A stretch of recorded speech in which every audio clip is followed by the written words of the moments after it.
Iiwan ka ng babae kapag wala kang trabaho.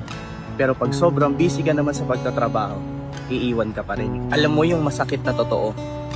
Minsan, iiwan ka ng babae kapag wala kang trabaho kasi feeling niya wala kang direksyon sa buhay.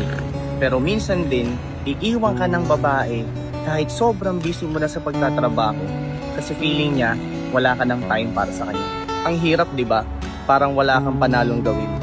Pero ang totoo, hindi problema kung may trabaho ka o wala. Ang problema, siya, yung taong hindi marunong makontento.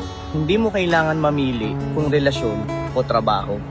Kasi ang totoo, kailangan mo lang ng tamang tao na makakaintindi ng purpose mo at kung bakit nagsusumikap ka sa buhay. Yung babaeng hindi lang nandyan pag may time ka, ang hanapin mo, yung babaeng nagagawa ng oras para sa'yo kahit sobrang busy mo na.